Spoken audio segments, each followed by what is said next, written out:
Hello my dear champions, कैसे हैं आप सभी लोग। Welcome back to Unacademy CA foundation YouTube channel. मैं हूं प्रणव और आपके लिए लेकर आया हूं बहुत ही इंपॉर्टेंट वीडियो। सीए फाउंडेशन दिसंबर 2022 में अगर आप एग्जामिनेशन दे रहे हैं और अगर आपका प्रोबेबिलिटी चैप्टर का बहुत ज्यादा टेंशन है तो मैं आपको बोलूंगा, देखो यार, अगर तुमने कर लिया है तो ये वाली सीरीज में तुम प्रॉपरली रिवाइज कर पाओगे। और अगर तुम्हें अब ऐसा लगता है कि तुम्हारे पास कम समय और तुम छोड़ना चाहते हो, मैं बोलूंगा छोड़ने से अच्छा ये जो मिनिमम वे में, फास्ट ट्रैक वे में जो प्रोबेबिलिटी हम कर रहे हैं, कम से कम उतना जरूर कर लो, भले तुम रेगुलर लेक्चर्स मत देखो। तो ये दोनों ही केस में आपके लिए यूजफुल होगा, रिवीजन पर्पस के लिए भी और वर्स्ट केस सिनेरियो, मतलब अगर कोई छोड़ के जा रहा है, इससे बेटर कम से कम फास्ट ट्रैक वाले पार्ट से कर ले, तो कुछ तो आपके दिमाग में वो चीज स्टोर रहेगा। फाइन सर, शुरू करता हूं सबसे पहले अपने इंट्रोडक्शन के साथ। My name is Pranav, I am a first attempt CA with 5 years of experience. After CA, I am an educator by passion, by choice. दिल से रे यू educator for foundation level paper 3 maths LR stats, intermediate level paper 3 cost and management accounting, and proud to be part of the Baahubali team. और अगर आप मेरे कोई भी फ्री लेक्चर्स, जो मैंने रेगुलर लेक्चर्स भी लिए हैं, रिविजन्स भी लिए हैं, सब कुछ एक जगह पर अरेंज करके रखा हुआ है इन दिस पर्टिकुलर लिंक। तो इस लिंक का यूज करके आप जो हैं सारे के सारे मेरे लेक्चर्स जो है प्लेलिस्ट फॉर्म में अभी तक जो मैंने पिछले 2 सालों में पढ़ाए हैं एक्सेस कर सकते हैं। तो चलिए लेट्स गेट स्टार्टेड, शुरू करते हैं इस अमेजिंग सेशन को। क्या आप लोग तैयार हैं? जल्दी से लाइव चैट में बताइए, हाउ इज द जोश guys, can we start now? Yes, let's begin. चलिए शुरू करते हैं। सेट बेस्ड प्रोबेबिलिटी क्या होता है सर? सबसे पहले सर, सेट के कुछ ऐसे कॉन्सेप्ट्स हैं जो आप लोगों को मैं याद दिलाना चाहता हूं ओरली, क्योंकि आपने बहुत अभी अभी पढ़े सर 2 दिन पहले। यूनिवर्सल सेट, कभी भी कोई टोटल सेट की बात हो रही हो ना, जिसके कि सारे बचे हुए सेट उसके सबसेट होते हैं और वो उसका यूनिवर्स होता है, उसको हम बोलते हैं यूनिवर्सल सेट। ठीक है।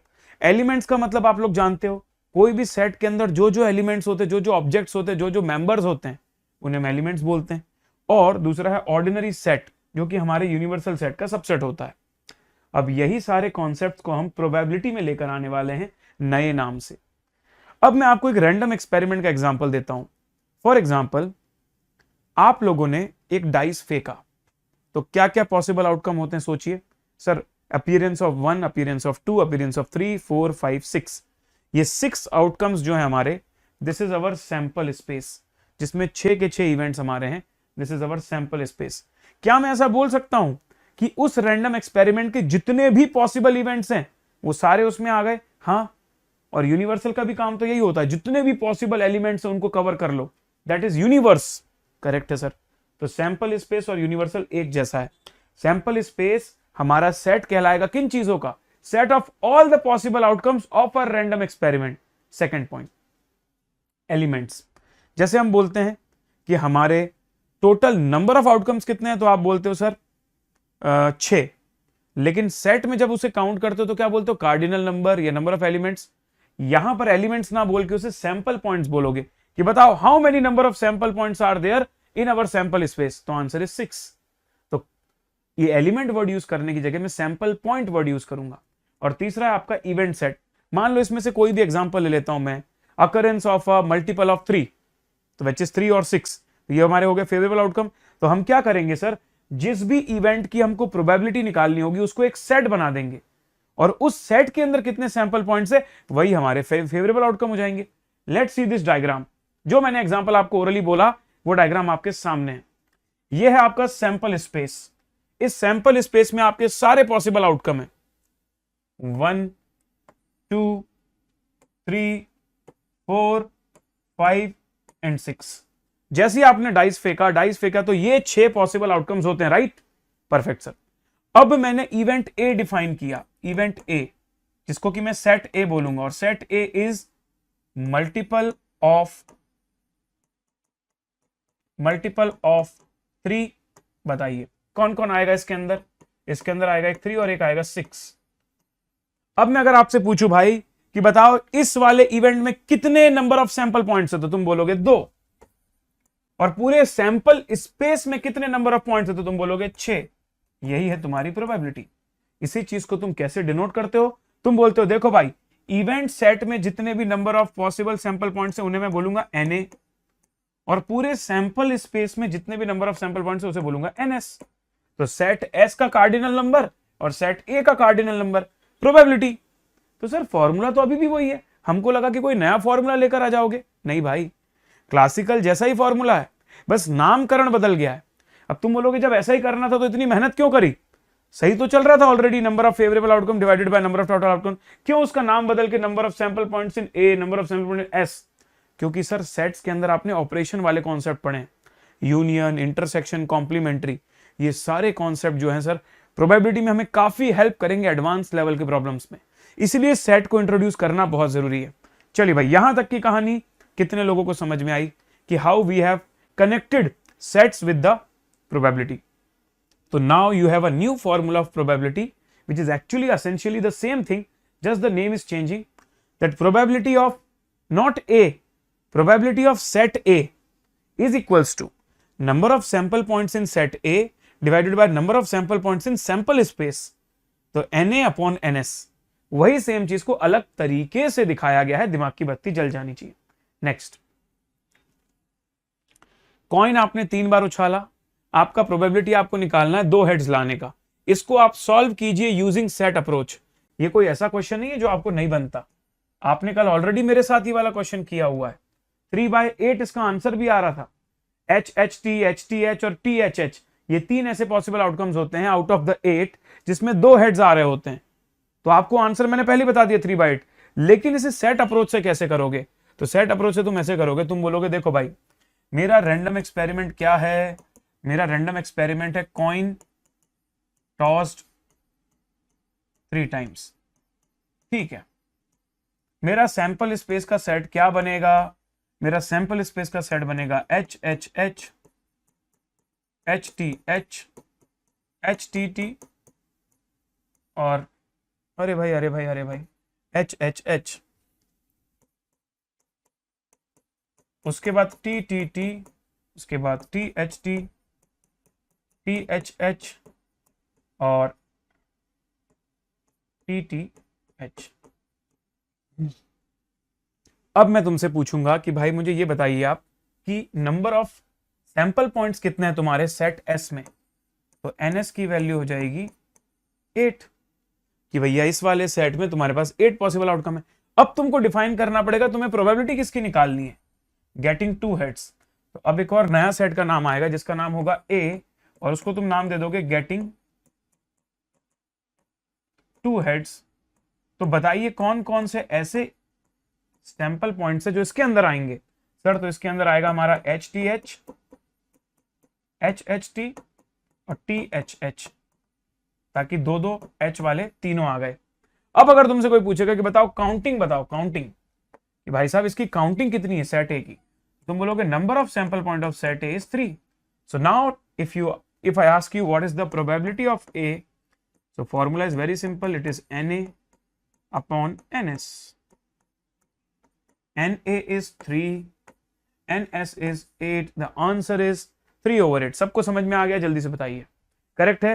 तो मैंने कोई भी नई चीज नहीं बताई है, सिमिलर चीज को सेट अप्रोच में बताया है एक बार, ताकि आपको सेट अप्रोच जो है दिमाग में बैठ जाए। अगला, क्यों सेट को इंट्रोड्यूस किया? इस सवाल का उत्तर मैंने आपको दे दिया है, फिर भी पढ़ लेते हैं। कैलकुलेशन तो क्लासिकल के जैसी है, आंसर भी क्लासिकल के जैसा आ रहा है, तो भाई साहब क्या कर रहे हो तुम ये? What is the need of the set? Now listen, to use the concept of union, to use the concept of intersection, to use the set formula NA plus NB minus NA intersection B, NA plus NB plus NC minus NA intersection B, B intersection C, C intersection A plus A intersection B intersection C, De Morgan law, complementary, there are so many things जो आपने set में पढ़ी है जो आपको probability में आके मदद करेगी। सो आई होप सभी बच्चों को ना कॉन्सेप्चुअली ये बात समझ में आ रही है कि आपको परेशान करने के लिए सेट नहीं आया है।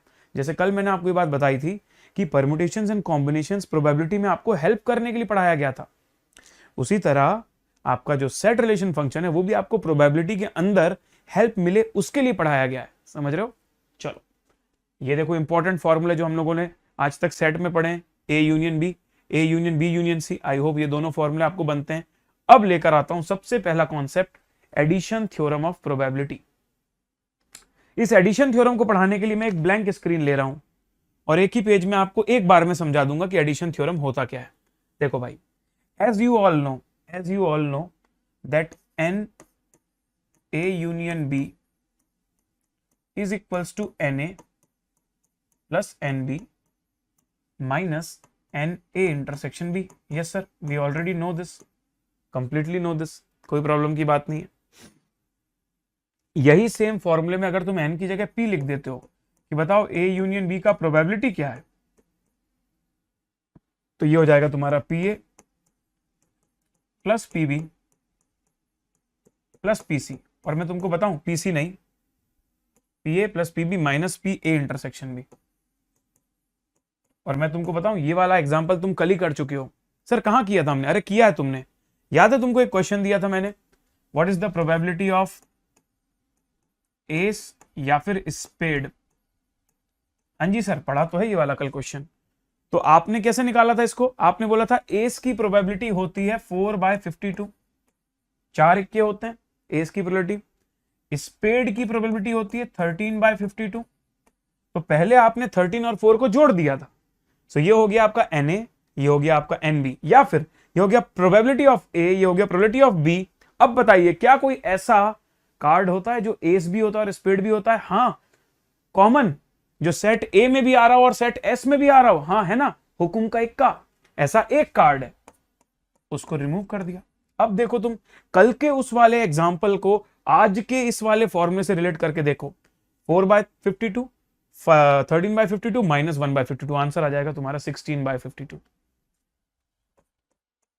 आई एम अज्यूमिंग कि you are able to connect it, I am assuming that you are able to connect it, right sir? Perfect, no problem. अब देखो इसी में क्या होता है सर, एक नया टर्म आता है, एक नया टर्म आता है जिसको हम लोग बोलते हैं म्यूचुअली एक्सक्लूसिव। म्यूचुअली एक्सक्लूसिव, जो म्यूचुअली एक्सक्लूसिव होता है उसका मतलब ये होता है when probability of A intersection B is 0। अगर आपको कोई दो इवेंट ऐसे दे दिए जाएं जो साथ में हो ही नहीं सकते, जैसे यहां पर तो साथ में हो सकता है एस और स्पेड, मान लो मैं इसकी जगह एग्जांपल ले लूं तुम्हारे पास, let's say what is the probability of ace or king, ये तुम्हारे म्यूचुअली एक्सक्लूसिव हो जाएंगे, क्योंकि कोई भी पत्ता ऐसा नहीं होगा जो इक्का भी हो और बादशाह भी हो एट द सेम टाइम, नहीं होगा। तो ये एग्जांपल तुम्हारा म्यूचुअली एक्सक्लूसिव का हो गया, जहां पर ये दोनों इवेंट तुम्हारे जो हैं आपस में साथ में कभी नहीं हो सकते। अब जब वो साथ में नहीं हो सकते तो ये इंटरसेक्शन भी 0 हो गया। तो अगर कभी किसी क्वेश्चन में तुमको ऑलरेडी दे दिया जाए कि if A and B are mutually exclusive, तो मैं आपसे सिर्फ ये पूछना चाहता हूं, क्या तुम इस वाले फॉर्मूले को थोड़ा शॉर्ट कर सकते हो? अरे सर क्या ही करना है उसमें, पीए लिख दो और पी भी लिख दो, दैट्स इट। और क्योंकि लिख दिया है कि म्यूचुअली एक्सक्लूसिव, इसका मतलब ये हो गया कि ए इंटरसेक्शन भी 0 है। जब कोई चीज ऑलरेडी 0 पता है तो फॉर्मूले में लिखने की जरूरत नहीं है। अब मैं आपको बताता हूं, ये जो आपका थ्योरम बन के निकला है ना, that probability of A union B is equals to PA plus PB in case the events are mutually exclusive, इसी को कहा जाता है सर, इसी को कहा जाता है एडिशन थ्योरम 1। अच्छा, हमें तो लगा था कोई खास थ्योरम होगा, कुछ नहीं भाई, सेट के जो फॉर्मूले उसी से बना हुआ है। और दूसरा जब तुमसे ये बोल दिया जाता है कि हमें नहीं पता कि एक्सक्लूसिव है कि नहीं है, इन जनरल बताओ, इन जनरल, ये देखो ये कंडीशनल फॉर्मूला हो गया। ये फॉर्मूला सिर्फ तब वर्क करेगा जब म्यूचुअली एक्सक्लूसिव हो, लेकिन अगर नहीं दिया हुआ म्यूचुअली एक्सक्लूसिव तो फिर ये वाला वर्क करेगा। और इसको इन्होंने क्या नाम दिया है पता? इसको इन्होंने नाम दिया है थ्योरम 3, एडिशन थ्योरम 3। अब मैं नंबर का 4 डालूंगा क्या 1 याद करके कि थ्योरम 1 क्या होता है, 3 क्या होता है, क्या करना मेरे को 1 2 3 से? मेरे को ये समझ में आना चाहिए भाई कि अगर म्यूचुअली एक्सक्लूसिव है तो इंटरसेक्शन 0 हो जाएगा, अगर कुछ भी नहीं दिया तो नॉर्मल फॉर्मूला लगा दूंगा, दैट्स इट। काहे को इतना टेंशन लेने का रे भाई कि 1 किसको बोलते हैं 3 किसको बोलते हैं, ये तो सिर्फ आपको भाई बताने के लिए मैंने बोल दिया कि ये देखो एडिशन थ्योरम 3, ठीक है। फिर म्यूचुअली एक्सक्लूसिव पढ़ा, एडिशन थ्योरम 1, इंटरसेक्शन को गायब कर दिया। क्यों कर दिया? क्योंकि म्यूचुअली एक्सक्लूसिव करके आपने कोई चीज पढ़ी। क्या होता है म्यूचुअली एक्सक्लूसिव का मतलब? कि अगर कोई भी सेट ऑफ इवेंट्स जो है वो साथ में नहीं हो सकते, they can not occur simultaneously, वो साथ में अगर नहीं हो सकते उन्हें कहा जाता है म्यूचुअली एक्सक्लूसिव। तो अगर एक हो रहा है तो दूसरा नहीं होगा, और उनका इंटरसेक्शन हो जाएगा 0। अब क्योंकि उनका इंटरसेक्शन हो जाएगा 0 और यहां लिखा हुआ है म्यूचुअली एक्सक्लूसिव, तो थ्योरम 1 के हिसाब से ए यूनियन बी का वैल्यू हो जाएगा P A plus P B. Checking with all of you, क्या आपको थ्योरम 1 और थ्योरम 3 समझ में आया? और ये भी समझ में आया कि 1 और 3 का कोई मतलब नहीं है, नाम से नंबर से क्या करना, मेरे को लॉजिक समझ में आना चाहिए। Cool sir. अब 2 और 4 समझाता हूं तुमको। लो, as you guys already know what is the formula of A union B union C, same formula we can use for probability also. So this will become probability of A plus probability of B plus probability of C minus probability of A intersection B minus probability of A intersection C minus probability of B intersection C plus probability of A intersection B intersection C। पूरे smart board को भर डाला इस फॉर्मूले ने, तो इतना बड़ा फॉर्मूला है, हालांकि यहां से चालू किया था। तो P A plus P B plus P C, तीनों का इंटरसेक्शन और लास्ट में, ये तो सबको बनता है, ये कोई नई चीज तो है नहीं। इसी में अगर तुमसे ये बोल दिया जाए, इसी में तुमसे ये बोल दिया जाए कि if A B C are mutually exclusive, तो उसके क्या मायने निकलेंगे? सर उसके ये मायने निकलेंगे कि अगर ये एक्सक्लूसिव है तो ये भी 0 हो गया, ये भी 0 हो गया, ये भी 0 हो गया और ये भी 0 हो गया। इसका मतलब निकल के बन जाएगा कि probability of A union B union C, if these 3 events are mutually exclusive, then this union is equals to P A plus P B plus P सी।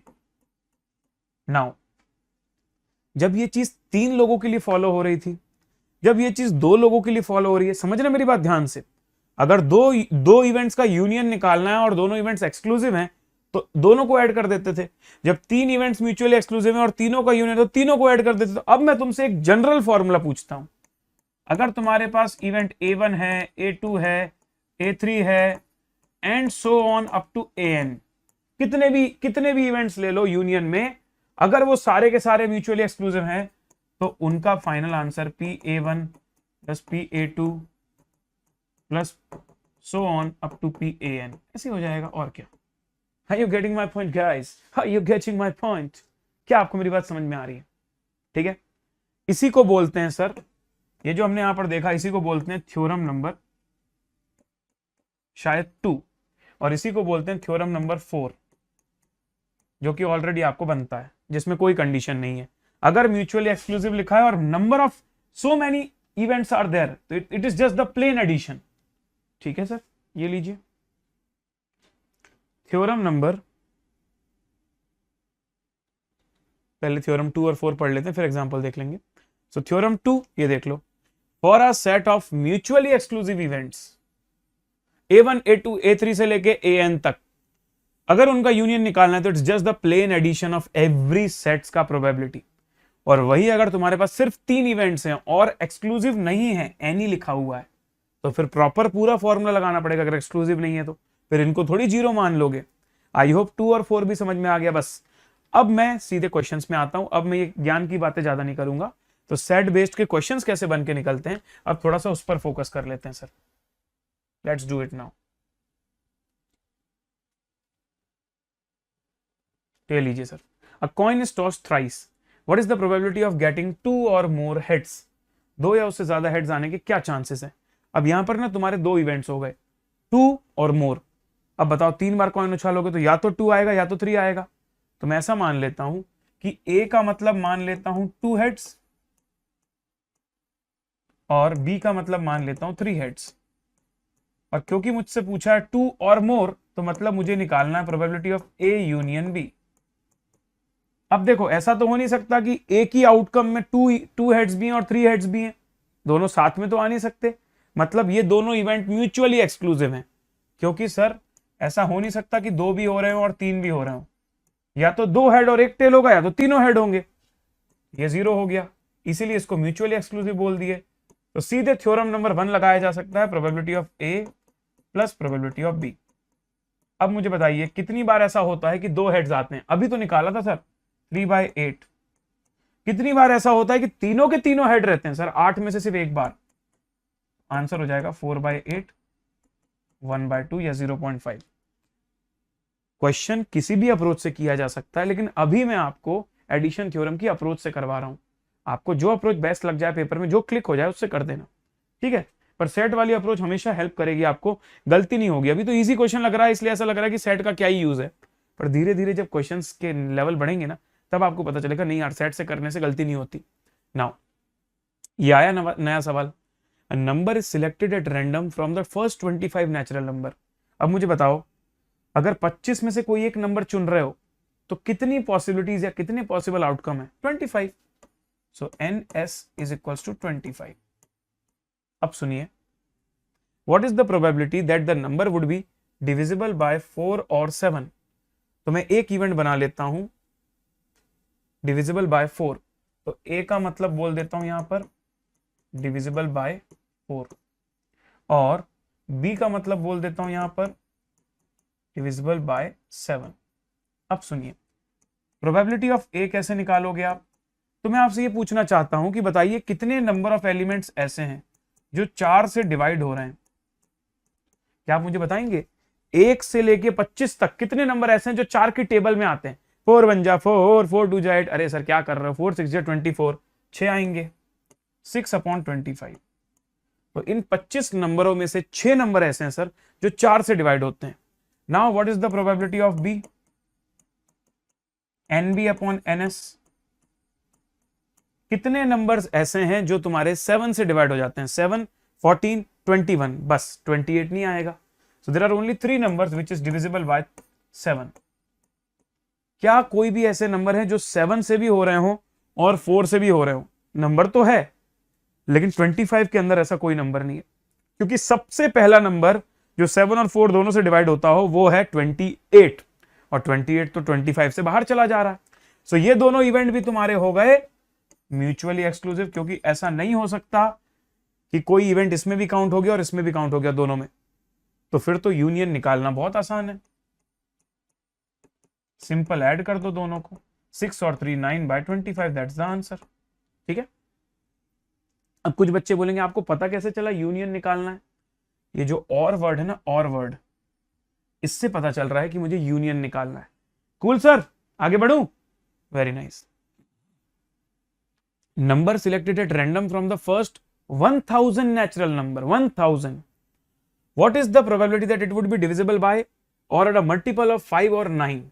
फिर से और दिखाए मतलब यूनियन निकालना है। तो पहले सेट ए मान लेता हूं मल्टीपल ऑफ 5, सेट बी को मान लेता हूं मल्टीपल ऑफ 9। अब मैं यहां पर लिखता हूं सर NS, कि 1000 में से एक नंबर चुनना है, तो there are 1000 possibilities. Now what is the probability of A? तो प्रोबेबिलिटी ऑफ ए हो जाएगा NA/NS। What is NA? क्या मुझे कोई बताएगा कि 1 से लेके 1000 तक जो नेचुरल नंबर होते हैं उनमें से कितने नेचुरल नंबर ऐसे हैं जो 5 की टेबल में आ रहे हैं? 5 1 जा 5, 5 2 जा 10, 5 3। अरे सर ऐसा करोगे क्या? 1000 डिवाइडेड बाय 5 मतलब 200। There are 200 numbers which are divisible by 5, which are multiple of 5। दूसरा प्रोबेबिलिटी ऑफ बी, NB/NS। तो बताइए 9 के मल्टीपल कौन कौन से होंगे? 9, 18, 9 3 जा 27। कैसे करोगे इस चीज को? इस चीज को मैं ऐसे करूंगा कि मैं पहले बोलूंगा कैल्सी भैया बाहर आओ, हेलीकॉप्टर जल्दी बाहर आओ। हेलीकॉप्टर आ गया। इससे पूछूंगा ओ हेलीकॉप्टर जल्दी बताओ, अगर 1000 को मैं 9 से डिवाइड करूं तो कितना आता है? 111.11। इसका मतलब यह हुआ कि 111 into 9, this is the last multiple before 1000। तो अगर काउंटिंग करने जाऊं कि टोटल कितने मल्टीपल हो रहे हैं 1000 से नीचे, तो 111, 111, यहां आ जाएगा 111 डिवाइडेड बाय 1000। अब आपसे अगर कोई पूछता है कि बताओ इसका यूनियन क्या होगा, probability of A union B, तो यूनियन निकालते समय पहले तो आपको सोचना पड़ेगा क्या ऐसा होगा कि ए और बी में कोई कॉमन हो? सर हो सकते हैं। क्यों? क्योंकि अगर कोई नंबर जो है वो 45 से डिवाइड हो रहा है, तो 45 से डिवाइड होने वाला नंबर जो है वो 9 से भी डिवाइड हो रहा है और 5 से भी डिवाइड हो रहा है। समझ रहे हो? इसका मतलब अब तुम्हें ए इंटरसेक्शन बी भी निकालना पड़ेगा, और उसका मतलब हो जाएगा मल्टीपल ऑफ 5 एंड 9। एंड का मतलब हो जाता है इंटरसेक्शन। तो सर 5 और 9 का मल्टीपल वो होगा जो 45 का मल्टीपल होगा, क्योंकि 45 इज द फर्स्ट नंबर जो 5 और 9 दोनों से डिवाइड होता है। तो 45 के बाद 90, 90 के बाद 135, 135 के बाद 270 लाइक दिस, समझ रहे हो, 180 लाइक दिस। तो यहां पर तुम्हारे पास अगर मैं पूछ लूं what is probability of A intersection B, तो वो हो जाएगा N A intersection B divided by N S. अब मैं हेलीकॉप्टर को बुला लेता हूं, चलो भाई जल्दी आ जाओ। तो 45 ना, तो 1000 में से अगर मैं 45 डिवाइड करूं तो कितने आ रहे हैं 22। इसका मतलब 22 इंटू 45, 990 मेरा लास्ट मल्टीपल होगा, मतलब टोटल 22 मल्टीपल्स होंगे। अब अगर तुमसे कोई पूछेगा find out the probability of A union B, तो हो जाएगा 200 over 1000 probability of A plus probability of B 22/1000। अब आंसर तुम निकाल लेना। अब मैं आपसे ये पूछना चाहता हूं, क्या आप क्वेश्चन देख के पहले ये रटते हो कि कौन सा थ्योरम लग रहा है? सिचुएशन देखा, अगर इंटरसेक्शन 0 है तो 0, इंटरसेक्शन दिया है तो ले लो। कहां का थ्योरम याद करना है 1 और 3, वो तो सिर्फ फॉर्मेलिटी थी भाई। अगर तेरे को क्वेश्चन पढ़ के लगता है कि इन दोनों में कुछ कॉमन आ रहा है तो इंटरसेक्शन लगा दो, नहीं आ रहा है तो 0 ले लो। कुल मिला के तो एक ही फॉर्मूला यूज हुआ है ना, एक ही फॉर्मूले में जहां पर आखिरी वाला टर्म 0 था तो 0 ले लिया, जहां नहीं था तो वैल्यू ले ली 22/1000। कहां से डबल डबल निकालने की जरूरत है इसमें कुछ भी, ठीक है ना, चलेगा, फाइन सर, नो प्रॉब्लम। अब देखो भाई ये 3 वाला देखते हैं हम लोग। There are 3 persons A B and C जिनकी डिफरेंट डिफरेंट एजेस हैं। ए जो है वो 5 और साल जीवित रहेगा, ए सर्वाइव्स फॉर अनदर 5 years, उसके चांसेस है 80%। बी और 5 साल रहेगा सर्वाइव, उसके चांसेस है 60%। और सी और सर्वाइव कर जाए 50%। ए और बी का इंटरसेक्शन दिया हुआ है, बी और सी का इंटरसेक्शन दिया हुआ है, ए और सी का इंटरसेक्शन दिया हुआ है, और ए बी और सी तीनों का इंटरसेक्शन दिया हुआ है। अब आपसे पूछ रहा है what is the probability of at least one of them survive. अब मैं आपको बोलता हूं भाई at least one of them survives का मतलब है या तो ए या तो बी या तो सी। और जब मैं बोल रहा हूं या तो मतलब मैं बोल रहा हूं ए और बी और सी। और जब मैं बोल रहा हूं और मतलब मैं बात कर रहा हूं यूनियन की। अब मुझे बताओ, यहां तो सीधे तुम्हारा 3 सेट्स वाला फॉर्मूला लग जाएगा, सीधे, कुछ भी करना नहीं है। तीनों को जोड़ो, तीनों के इंटरसेक्शन को माइनस करो और कॉमन वाले इंटरसेक्शन को लास्ट में प्लस कर दो। मैं इसको सॉल्व नहीं कर पा रहा हूं भाई, ठीक है। अब कभी कभी कुछ क्वेश्चन में एक्सपेक्टेड फ्रीक्वेंसी पूछता है, मतलब प्रोबेबिलिटी का ही क्वेश्चन रहेगा, लेकिन प्रोबेबिलिटी फाइनली पूछने की जगह वो पूछ लेगा कि काउंट बताओ, जिसको कि हम एक्सपेक्टेड फ्रीक्वेंसी बोलते हैं। तो टेंशन मत लो, जो भी तुम्हारा प्रोबेबिलिटी आएगा इवेंट का, उसको तुम टोटल नंबर ऑफ आउटकम से मल्टीप्लाई कर देना। Let's see the example. Probability की एक अकाउंटेंट की जॉब एप्लीकेशन के लिए एक बीकॉम डिग्री वाला बंदा आया है, उसकी प्रोबेबिलिटी है 0.85। एक चार्टर्ड अकाउंटेंसी डिग्री वाला आया है, उसकी प्रोबेबिलिटी है 30%। और वो दोनों हैं, बीकॉम भी है और सीए भी है, उसकी प्रोबेबिलिटी 25%। तो out of 500 applicant how many would be BCom और सीए? और सीए मतलब या तो बीकॉम या तो सीए। तो ए यूनियन बी, तो मैंने बोला पहले बीकॉम की प्रोबेबिलिटी ले लेता हूं, दैट इज 0.85, फिर बीइंग सीए की ले लेता हूं 0.3 और माइनस कर देता हूं दोनों की common probability that is 0.25।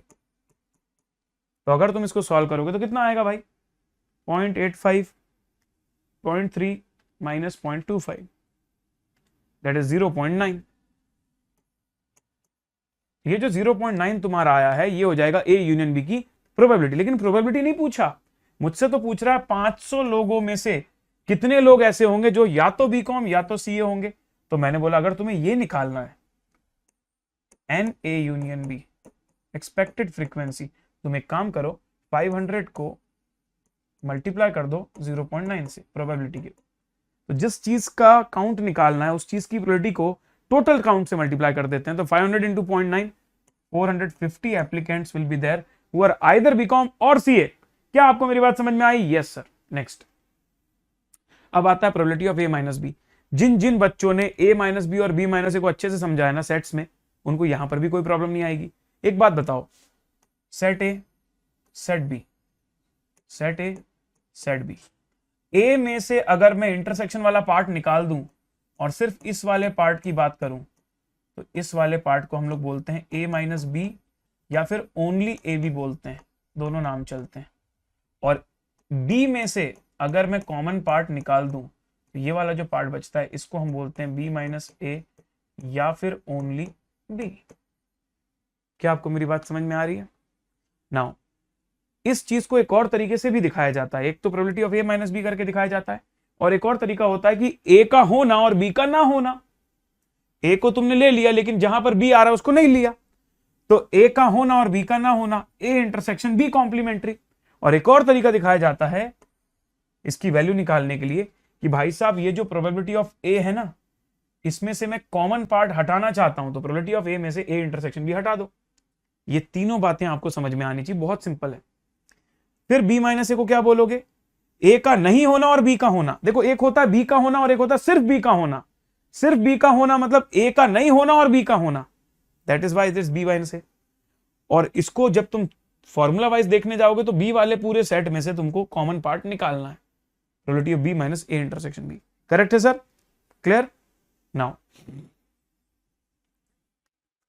A minus B आपको दिया है, ए दिया है, बी दिया है। What is the probability that out of the two events only B would occur?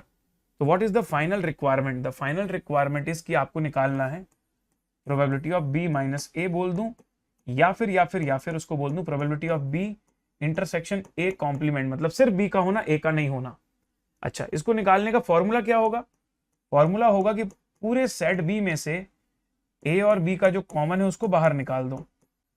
अब देखो डेटा जो तुमको दिया उसमें क्या क्या अवेलेबल है। बी तो दिया हुआ है 1/2, ए इंटरसेक्शन बी मुझे निकालना है। कोई बात नहीं, निकाल देता हूं मैं बोलता हूं कि देखो भाई, ए माइनस बी का फॉर्मूला होता है probability of A minus probability of A intersection B. So अगर मुझे ए माइनस बी ऑलरेडी दिया हुआ है 1/5, मुझे ए ऑलरेडी दिया 1/3, तो ये क्या आएगा? तो ए इंटरसेक्शन बी मेरा आएगा 1/3 माइनस 1/5 दैट इज 15। ये हो जाएगा 3 5 जा 15, 5 3 जा 15, 2/15। अब यही 2/15 को मैं उठा के यहां डाल दूंगा, तो b की जगह मैंने डाल दिया 1/2 और यहां डाल दिया 2/15, 30, 2 15 जा 30, 15 2 जा 30, 2 2 जा 4, 11/30। समझ में आ रही बात? How do we come to 11/30? How do we arrive at 11/30? ठीक है, चलो गुड। अब ये हो गया सर हमारा एडिशन थ्योरम, अच्छे से समझ लिया हमने। यूनियन इंटरसेक्शन के अलग अलग तरीके से कैसे हम लोग फॉर्मूले लगा सकते हैं। सेट्स के जो भी कॉन्सेप्ट होते हैं ना, union intersection A minus B, B minus A, सारे के सारे एक बार हमने देख लिए। अब सर हम लोग थोड़ी सी और छोटी थ्योरी पढ़ने वाले। जैसे अभी हमने म्यूचुअली एक्सक्लूसिव इवेंट पढ़ा था ना, वैसे दो और नाम आपको मुझे बताने। एक्सक्लूसिव तो आपको मैंने बता ही दिया था, ये रहा। तो एक्सक्लूसिव का मतलब होता है जब वो साथ में नहीं हो सकते, तो उन लोगों का जो इंटरसेक्शन है वो 0 आता है। लेकिन अब मैं आपको बताने जा रहा हूं एक नया टर्म जिसका नाम है एग्जॉस्टिव। ठीक है सर, बता दीजिए। तो एग्जॉस्टिव का मतलब क्या होता है? एग्जॉस्टिव का मतलब होता है कि अगर मैंने लिस्ट ऑफ एलिमेंट्स आपके सामने लिखे हुए हैं, तो क्या एक रैंडम एक्सपेरिमेंट में वो जो लिस्ट आपने दी है वो एग्जॉस्टिव लिस्ट है? मतलब क्या वो सारे पॉसिबिलिटीज को कवर किए हुए है? फॉर एग्जाम्पल, अगर मैं आपसे बोलूं कि मेरा रैंडम एक्सपेरिमेंट है थ्रो अ डाइस, और मेरे पास एक सेट दिया हुआ है, सेट ऑफ इवेंट वो दिया हुआ है ए, जिसमें लिखा है 1 4 5 6। दूसरा दिया हुआ है बी, जिसमें लिखा हुआ है 1 2 4 5 6। और एक दिया हुआ है सी, जिसमें लिखा हुआ है 1 2 3 4 5 6। अब अगर मैं आपसे पूछूं कि ए, बी और सी इन तीनों में से इस रैंडम एक्सपेरिमेंट के मद्देनजर कौन से वाले सेट को आप जो है एग्जॉस्टिव सेट ऑफ इवेंट्स बोलोगे? सर जिसमें सारे पॉसिबल इवेंट्स आ गए ना, उस सेट को एग्जॉस्टिव सेट बोलते हैं। इसका मतलब ये 6 में से कुछ ना कुछ तो जरूर आएगा। तो इन 6 के 6 का यूनियन अगर मैं निकालने जाऊं कि what is the probability of 1 1/6, what is the probability of 2 1/6, 3 आ जाए इसकी क्या प्रोबेबिलिटी 1/6, 4 आ जाए इसकी प्रोबेबिलिटी क्या 1/6, इन सब की प्रोबेबिलिटी का जोड़ोगे तो क्या आएगा 1। सो जो इवेंट्स तुम्हारे एग्जॉस्टिव होते हैं ना, उन सब की प्रोबेबिलिटी अगर तुम जोड़ देते हो तो आंसर आता है 1। That's what you have to remember in the case of exhaustive. तो एग्जॉस्टिव के केस में तुमको ये याद रखना है कि जो भी सेट ऑफ इवेंट्स हैं उन सब का यूनियन वन आता है, क्योंकि उनमें से one of the event must necessarily occur. अब बताओ क्या मैं इसको एग्जॉस्टिव बोल सकता था? नहीं, क्योंकि इन चारों को छोड़कर भी कुछ पॉसिबल है, इन पांचों को छोड़कर भी कुछ पॉसिबल है, लेकिन इन छह को छोड़कर कुछ भी और पॉसिबल नहीं है। एग्जॉस्टिव का मतलब होता है covering everything, so this is covering everything. तो C is the set of exhaustive events. Correct है? चलो, नाउ इक्वी प्रोबेबल और इक्वली लाइकली, इसका मतलब तो बहुत ही सिंपल है। इक्वली लाइकली या इक्वी प्रोबेबल या म्यूचुअली सिमेट्रिक, मतलब अगर मैं बोल दूं कि ये पांच मेरे इवेंट्स हैं, अगर उन सब की प्रोबेबिलिटी एक जैसी है तो वो सारे के सारे कहलाएंगे इक्वी प्रोबेबल। नाम में पूरा काम छुपा हुआ है। A1, A2, A3, A4, A5, all of them are equiprobable if all of them have same probability. Equal, equal, equal, equal, equal. That's it. Next. Three events A and B and C are mutually exclusive, exhaustive and equally likely. Find the probability event of the complementary event of A. Probability of complementary event of A. सबसे पहले ध्यान से सुनिए पहला part. A, B और C अगर mutually exclusive हैं तो सबसे पहले तो मैं आपके सामने लगा देता हूं थ्योरम नंबर 3, जिसने हमको ये सिखाया था कि अगर सारे के सारे इवेंट म्यूचुअली एक्सक्लूसिव है ना, तो उनका यूनियन निकालते समय it is just the plain addition of PA plus PB plus PC। क्योंकि एक्सक्लूसिव है तो आगे का इंटरसेक्शन वाला पार्ट जीरो हो जाएगा। ठीक है, क्योंकि ये एग्जॉस्टिव है तो अभी अभी हमने एग्जॉस्टिव का मीनिंग समझा। क्या मीनिंग समझा एग्जॉस्टिव का? कि probability of A union B union C जो है it is covering all the possible outcomes, मतलब टोटल प्रोबेबिलिटी इज 1। और फिर हमारे पास दिया इक्वली लाइकली। इक्वली लाइकली मतलब ये तीनों इवेंट्स जो इनकी सबकी प्रोबेबिलिटी एक जैसी है, PA is equals to PB। अब ये तीनों इंफॉर्मेशन के बेसिस पर भाई हम लोगों को इनकी प्रोबेबिलिटी निकालनी है। अब बताओ, पहली और दूसरी इक्वेशन को अगर मैं जोड़ दूं साथ मिलकर, अगर पहली और दूसरी इक्वेशन को जोड़ दूं तो क्या can I say that PA plus PB, sorry PA plus PB plus PC is equals to 1 and if all the three have the same probability, इसका मतलब यही हो गया कि सबकी वैल्यू जो है वो 1/3 के बराबर हो जाएगी। अब आपसे पूछ रहा है what is the probability of complementary event of A, तो सर वो आपका हो जाएगा probability of A complementary that is 1 - 1/3 that is 2/3। अब कई बार ना हम लोग रट लेते हैं कि हाँ ऐसा दिया तो 1/3, पर आज लॉजिक से समझ में आया ये तीन सिचुएशंस की वजह से ये 1/3 आ रहा है, ऐसी एवं ही नहीं आ रहा है ना, ऐसे एवं ही नहीं आ रहा है। There are reasons why this is coming to 1/3 and then in turn it will come to 2/3 complementary. अब ये देखो A, B and C are three mutually exclusive and exhaustive event। तो म्यूचुअली सिमेट्रिक नहीं है, मतलब इक्वी प्रोबेबल नहीं है, लेकिन ये जरूर है कि वो म्यूचुअली एक्सक्लूसिव भी और एग्जॉस्टिव भी है। क्योंकि वो म्यूचुअली एक्सक्लूसिव और एग्जॉस्टिव है तो I can say that PA plus PB plus PC ये तीनों का सम 1 के बराबर कहला गया as per these two conditions. ये है मेरा एक्सक्लूसिव का और ये एग्जॉस्टिव का, इन दोनों को मिक्स करते हैं तो ये कंक्लूजन निकल कर आता है। उसी कंक्लूजन को मैंने डायरेक्टली ले लिया यहाँ पर। अच्छा, फिर आज फिर से दूसरी बार गिर गया है, क्या हो रहा है? PA is equals to 2B is equals to 3PC और आपको निकालना है व्हाट इज PB। मैं एक काम करता हूं, इस इक्वेशन में ये मेरा ऑलरेडी PB दिया हुआ है, दिस इज ऑलरेडी PB, लेकिन एक काम करता हूं कि A और C को कन्वर्ट कर देता हूं B के फॉर्म में ताकि B का आंसर आ जाएगा। तो लो भाई कैसे कन्वर्ट करोगे? तुम ऐसे कन्वर्ट कर सकते हो कि भाई साहब PA is equals to 2PB, तो क्यों ना तुम PA को सब्सटीट्यूट कर दो 2PB से, राइट सर? ये तो ऑलरेडी PB है, इसको क्यों चेंज करूंगा मैं? और PC का क्या कर सकते हो सर? क्योंकि तुम्हें पता है कि probability 2 into probability of B is equals to 3 into probability of C, तो फिर PC की वैल्यू क्या हो जाएगी? PC की वैल्यू हो जाएगी 2/3 of probability of B, 2/3 times of probability of B, 2/3 times of probability of B, this is equals to 1। तो फिर अगर मैं प्रोबेबिलिटी ऑफ B यहां लिख देता हूं और ब्रैकेट ओपन करता हूं तो ये जाएगा 2 + 1 + 2/3,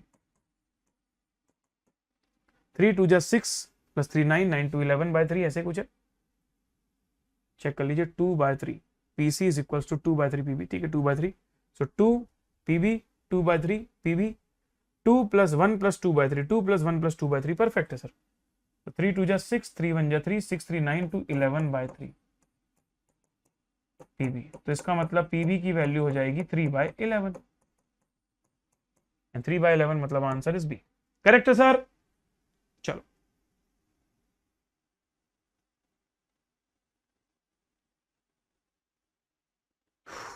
चलो, तो ये हो गया सर हमारा कि 3/11 कैसे आ रहा है। बाय लॉजिक एक्सक्लूसिव मतलब ये तीनों का टोटल यूनियन के बराबर, एग्जॉस्टिव मतलब यूनियन का वैल्यू 1 के बराबर, तो दोनों इक्वेशन को जोड़ा तो ये आ गया और फिर उसको यहां पर सब्स्टिट्यूट करते गए पीबी के फॉर्म में सारे वैल्यूज को लिख दिया। Done. For 2 events A and B PB आपको गिवन है 0.3 और P A but not B, A but not B मतलब और पी नॉट ए मतलब कॉम्प्लीमेंट्री ऑफ ए। तो बताइए कि इवेंट्स क्या हैं तुम्हारे। बहुत सिंपल है, देखो a माइनस बी की वैल्यू होती है P A minus P A intersection B. अब a माइनस बी तुमको दिया है 0.4, पी ए तुमको दिया है, पी ए कितना हो जाएगा, पी ए भी हो जाएगा 0.4। तो फिर बताइए a इंटरसेक्शन बी की वैल्यू क्या आ जाएगी, a इंटरसेक्शन बी की वैल्यू हो जाएगी 0। और जब a इंटरसेक्शन बी की वैल्यू 0 हो जाती है तो उसे प्यार से क्या बोला जाता है, म्यूचुअली एक्सक्लूसिव। करेक्ट है। Now a bag contains 12 ball which are numbered from 1 to 12। एक बॉल आप सिलेक्ट कर रहे हो randomly, what is the probability that number of the ball will be a multiple of 5 और 6। तो 5 का मल्टीपल है 5 और 10, 6 का मल्टीपल है 6 और 12, कॉमन कुछ भी नहीं है। तो 2/12 प्लस 2/12 और इंटरसेक्शन है 0, तो यह आ जाएगा 4/12, 1/3 is the answer, option D. ठीक है। Now for 3 events A and B and C, the probability that only and only A will occur, only and only A will occur, सिर्फ A अकर हो रहा है। इसका मतलब क्या हुआ कि A हो रहा है और B और C नहीं हो रहे। A हो रहा है, B and C नहीं हो रहे, that is option D। Number selected at random from first 1000 natural number, what is the probability that that would be a multiple of 7 और 11। भाई हमने इसकी जगह 9 और 5 लिया था, 7 11 आ गया, तो कोई बहुत बड़ी बात नहीं है, आपको सेल्फ करना चाहिए इसको। सो गाइज आई होप कि आप लोगों को ये वीडियो बहुत हेल्पफुल लगा। Let me tell you one important thing, अगर आप प्रोबेबिलिटी का फास्ट ट्रैक रिवीजन यहां से कर रहे हैं तो this is a complete series और उसकी प्लेलिस्ट आपको डिस्क्रिप्शन पर मिल जाएगी।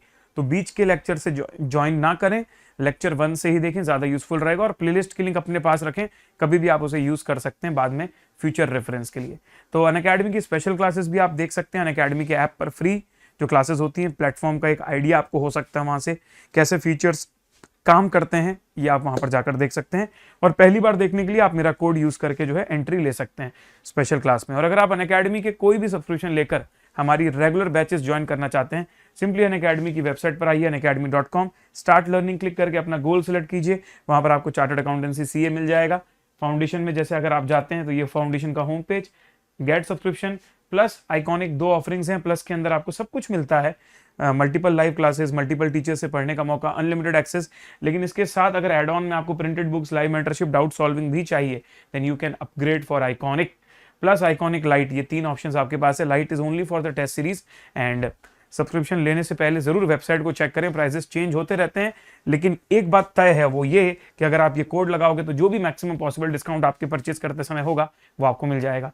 सो this is my code which you can use, CAPRANAV। C आपका एम, प्रणव मेरा नेम।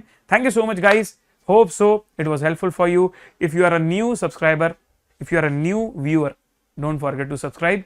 एंड अगर आपको कंटेंट अच्छा लगा हो तो वीडियो को लाइक करें और वीडियो को शेयर करें अपने उन दोस्तों के साथ जिनको इस चीज की जरूरत है। Thank you so much guys, bye bye, take care and let's crack it.